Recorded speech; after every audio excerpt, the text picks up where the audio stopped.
عورت کا سب سے پہلا حق یہ ہے کہ اس سے درگزر کی جائے. درگزر کرو. اگر درگزر نہیں کرو گے تو ٹائم پاس نہیں ہوگا, وقت نہیں گزرے گا, کیونکہ ہر بیوی ہی ٹیڑھی ہے, ہر بیوی. میرے ابا جی مرحوم ایک جملہ کہا کرتے تھے, میری اماں جی اس کی تائید کیا کرتی تھی, مجھے بڑا یاد ہے.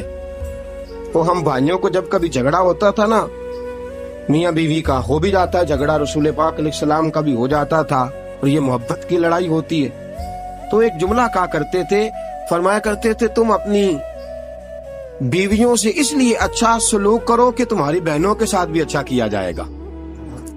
یہ اگر فطرتاً بیوی ٹیڑھی ہے تو بہن بھی تو ٹیڑھی ہے نا, فطرتاً عورت ہے نا وہ بھی ایک. اگر تم سمجھتے ہو کہ تمہاری بیوی کے ساتھ اچھا سلوک کیا جائے تو یہ اپنی تمہاری بہن کے ساتھ اچھا سلوک کیا جائے. عزیز دوستو, ایک بات تو یہ, عورت سے درگزر کرو, جتنا ہو سکے درگزر کرو. حضور نے فرمایا جب جہالت دکھائے تو خاموشی اختیار کرو. اور دوسرا عورت کا حق یہ ہے اس سے بغض نہ رکھو کبھی بھی. حضور نے منع فرمایا, بخاری مسلم کی حدیث ہے, نبی پاک علیہ السلام نے فرمایا عورت سے بغض نہ رکھو, بہانے نہ ڈھونڈو عورت کو ستانے کے, بہانے نہ تلاش کرو. جہاں تنقید کا موقع ملا فوراً کر دی, جہاں موقع میسر آیا فوراً تنقید کر دی, اور جہاں اسے ڈانٹنے کا موقع ملا فوراً ڈانٹ دیا. یہ نہ کرو. رسول پاک نے فرمایا اپنی بیوی سے بغض نہ رکھو. اور اگلے جملے بڑے شاندار ہیں حدیث کے.